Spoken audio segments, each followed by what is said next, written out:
സിലബസിലില്ലാത്ത ചോദ്യം ചോദ്യപേപ്പറിൽ ഉണ്ടായാൽ പരീക്ഷ എഴുതുന്ന വിദ്യാർത്ഥി എന്ത് ചെയ്യും? ആ വിദ്യാർത്ഥിക്ക് ഉത്തരം എഴുതാൻ കഴിയുമോ? ഇല്ല എന്ന് നമുക്കെല്ലാവർക്കും അറിയാം. അതുപോലെ ഇവിടെ ഇതാ സിലബസിലില്ലാത്ത ഒരു ചോദ്യം ചോദിച്ചു. രാഹുൽ ഗാന്ധി ഒന്നും മിണ്ടാതെ വേദി വിട്ടിറങ്ങിപ്പോയി. കഴിഞ്ഞ ദിവസം കൊച്ചിയിൽ നടന്ന മഹാപഞ്ചായത്തിലാണ് രസകരമായ കൗതുകകരമായ ഈ സംഭവം അരങ്ങേറിയത്. അവിടെ നമുക്കറിയാം, രാഹുൽ ഗാന്ധി ഇരിക്കുന്ന വേദിയിൽ പ്രസംഗിക്കാൻ അനുവദിക്കാതിരുന്ന ശശി തരൂർ തൻ്റെ പ്രതിഷേധം എങ്ങനെയാണ് രേഖപ്പെടുത്തിയത് എന്ന് നമ്മൾ കണ്ടു. അദ്ദേഹത്തെ വെറുമൊരു പൈലറ്റ് പ്രാസംഗികനാക്കിയ KPCC സ്വാഗത പറഞ്ഞ കൂട്ടത്തിൽ ശശി തരൂരിൻ്റെ പേര് മനഃപൂർവമോ അല്ലാതെയോ വിട്ടുകളയുകയും ചെയ്തു.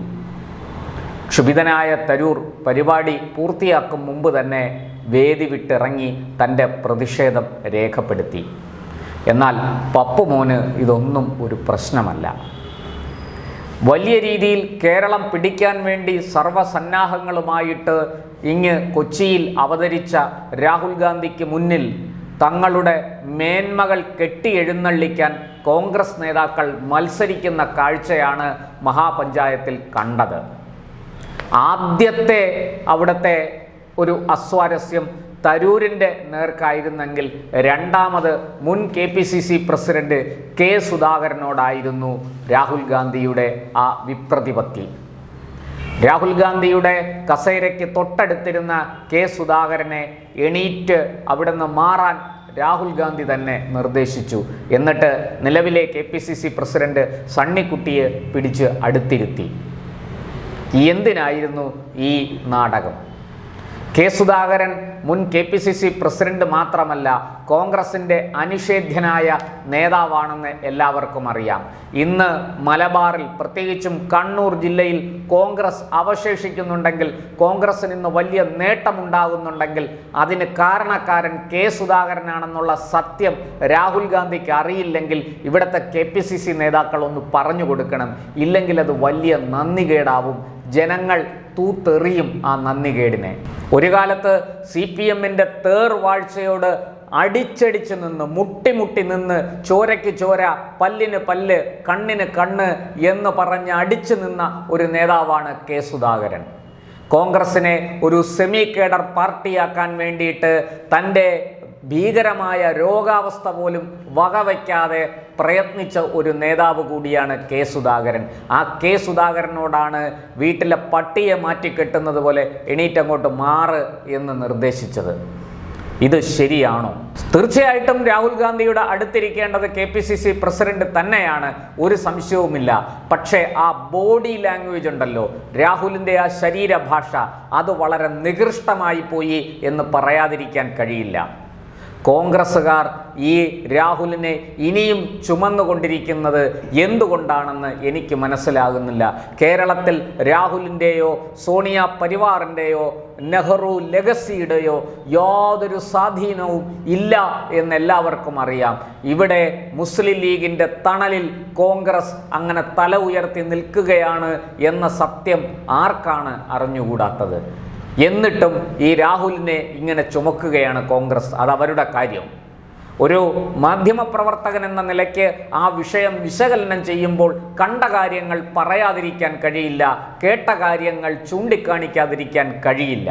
ഇനി ഇതെല്ലാം കഴിഞ്ഞ് രാഹുലിൻ്റെ പ്രീതി പിടിച്ചു പറ്റാനായിട്ട് 5 മിനിറ്റ് സമയം ചോദ്യോത്തരവേള അനുവദിച്ചു. അവിടെയാണ് ഞാൻ നേരത്തെ ചൂണ്ടിക്കാട്ടിയ സിലബസിലില്ലാത്ത പ്രശ്നം ഉയർന്നു വന്നത്. ഒരു ബംഗാളി മൈക്ക് വാങ്ങി ചോദിച്ചു, ബംഗാളും കേരളവും ഒരുപോലെയാണ്, പക്ഷേ ബംഗാളിലില്ലാത്ത വികസനം കേരളത്തിൽ കാണുന്നുണ്ട്. എന്താണ് താങ്കൾക്ക് ഇതേക്കുറിച്ച് പറയാനുള്ളത്? നല്ല ചോദ്യമായിരുന്നു അത്. വാസ്തവത്തിൽ അതിന് രാഹുൽ കൃത്യമായി ഉത്തരം പറഞ്ഞിരുന്നെങ്കിൽ ഇന്നലെ നമ്മുടെ ഈ കേരളത്തിലെ മുഴുവൻ ചാനലുകളിലെയും അന്തിച്ചർച്ചയിൽ ഏറ്റവും ഉയർന്നു നിൽക്കുന്ന വിഷയം അതായിരുന്നേനെ രാഹുലിൻ്റെ ആ ഉത്തരം. 35 വർഷം തുടർച്ചയായി ബംഗാൾ ഭരിച്ചു മുടിപ്പിച്ച CPM-ന്റെ അതിക്രൂരവും നിഷ്ഠൂരവുമായ നയങ്ങളാണ്, പൈശാചികതയാണ് ബംഗാളിനെ ഈ അതിദാരിദ്ര്യ സംസ്ഥാനമാക്കി മാറ്റിയതെന്ന ഒറ്റ ഉത്തരം രാഹുൽ പറഞ്ഞാൽ മതിയായിരുന്നു. പക്ഷേ പപ്പുമോൻ ഒന്നും മിണ്ടാതെ വേദി വിട്ടിറങ്ങിപ്പോയി. നോക്കൂ, രാഹുലിന് രാഷ്ട്രീയ പക്വത ഇല്ലെന്ന് കപിൽ സിബിൽ അടക്കമുള്ള ഗുലാം നബി ആസാദിനെ പോലെയുള്ള നേതാക്കൾ ചൂണ്ടിക്കാട്ടുന്നത് ശരിയല്ലേ?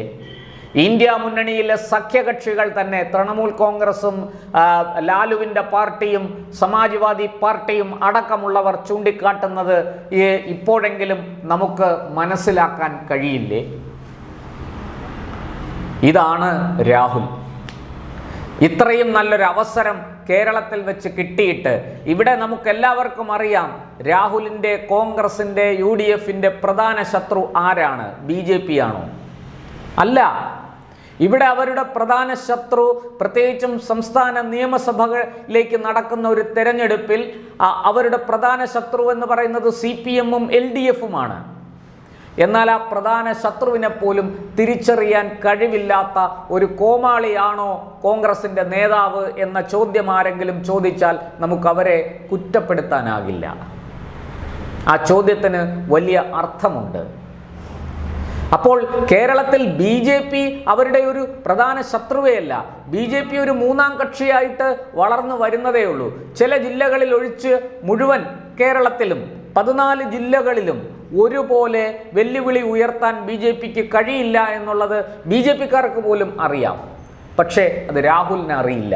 എന്തു ചെയ്യാം? അന്ധമായ മോദി വിരോധം, അന്ധമായ BJP വെറുപ്പ്, ഇതൊക്കെയാണ് ഡൽഹിയിലെ കോൺഗ്രസ് നേതാക്കളെ നയിക്കുന്നത്. അത് സോണിയ പരിവാറിലുള്ളവരാകട്ടെ അതിന് പുറത്തുള്ളവരാകട്ടെ, അവരുടെ ഈ അന്ധമായ മോദി വിരോധവും അതുപോലെ BJPയോടുള്ള വെറുപ്പും ആണ് ഇങ്ങ് കൊച്ചു കേരളത്തിൽ പോലും വന്ന് ഇവിടുത്തെ രാഷ്ട്രീയ സാഹചര്യം എന്തെന്ന് മനസ്സിലാക്കാതെ ഇങ്ങനെയൊക്കെ പെരുമാറാൻ അവരെ പ്രേരിപ്പിക്കുന്നത്.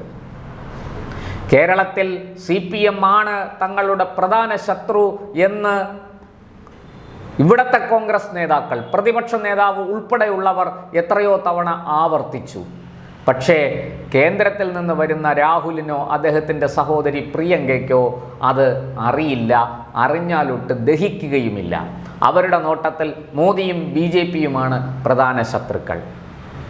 കളമറിഞ്ഞ് കളിക്കണം എന്നൊരു ചൊല്ല് രാഷ്ട്രീയത്തിലുണ്ട്. കളമറിഞ്ഞ് കളിക്കാൻ അറിഞ്ഞുകൂടാത്ത കളിക്കാരനാണ് രാഹുൽ എന്ന് ഇതിനേക്കാളും നല്ലൊരു തെളിവ് ആവശ്യമില്ല. ഇവിടെ രാഹുൽ ആ ചോദ്യത്തിന് ഉത്തരം പറഞ്ഞിരുന്നെങ്കിൽ CPM-ന്റെ ചീട്ട് കീറി കൈ കൊടുക്കാമായിരുന്നു കോൺഗ്രസിന്. അത് വലിയ ഒരു ദിവസം 24 മണിക്കൂറെങ്കിലും ചർച്ച ചെയ്യപ്പെടുന്ന ഒരു വലിയ രാഷ്ട്രീയ സമവാക്യമായി അത് മാറിയേനെ. എന്തു ചെയ്യാം? കോൺഗ്രസ് നേതാവിന്, കോൺഗ്രസിൻ്റെ യുവരാജാവിന് ബുദ്ധി, പ്രത്യേകിച്ചും രാഷ്ട്രീയ ബുദ്ധി ലെവലേശമില്ല എന്ന് ഒരിക്കൽ കൂടി തെളിഞ്ഞിരിക്കുകയാണ്.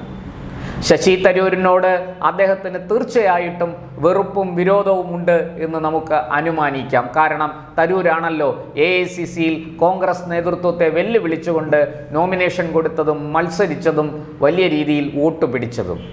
പക്ഷേ സോണിയ പരിവാറിൻ്റെ അടുക്കളക്കാരൻ മല്ലികാർജുന ഖാർഗെയ്ക്കായിരുന്നു AICC പ്രസിഡന്റ് പദവിയിൽ ഇരിക്കാൻ, ആ കസേരയിൽ ഇരിക്കാനുള്ള സമ്മതി കിട്ടിയത്. തീർച്ചയായിട്ടും സോണിയ പരിവാറിൻ്റെ ആടുതല്ലിയായി നടക്കുന്ന ഒരാളിന് മാത്രമേ ആ പദവിയിൽ ഇരിക്കാൻ കഴിയുകയുള്ളൂ. അതുകൊണ്ട് തരൂരിനോട് രാഹുലിന് വിയോജിപ്പും അകൽച്ചയും ഉണ്ടാവുന്നത് സ്വാഭാവികമാണ്. പക്ഷേ അതൊക്കെ നമുക്ക് മനസ്സിലാക്കാം. ഇവിടെ ഈ ഒരു ബംഗാളി ചെറുപ്പക്കാരൻ, ഒരു ഇതര സംസ്ഥാന തൊഴിലാളി ചോദിച്ച ഈ ചോദ്യത്തിന് എന്തുകൊണ്ട് രാഹുൽ മറുപടി പറഞ്ഞില്ല? ഇനി കേന്ദ്രത്തിൽ ഇന്ത്യ മുന്നണിയുടെ ഭാഗമായി CPM നിൽക്കുന്നത് കൊണ്ടാണോ? അങ്ങനെയാണെങ്കിൽ ഈ കേരളത്തിന് പുറത്ത് ഇന്ത്യ മുന്നണിയിൽ CPM-ഉം കോൺഗ്രസും ഒരുമിച്ച് സഹകരിക്കുന്നു എന്ന BJPയുടെ ആരോപണം ശരിവെക്കുന്നതല്ലേ രാഹുലിൻ്റെ ആ ഇറങ്ങിപ്പോക്ക്? ചെകുത്താനും കടലിനും ഇടയിൽപ്പെട്ട രാഹുൽ സമർത്ഥമായിട്ട് ഒഴിഞ്ഞു മാറാൻ പറ്റാതെ തോറ്റുമടങ്ങിയ കാഴ്ചയാണ് മഹാപഞ്ചായത്തിൽ കണ്ടത്.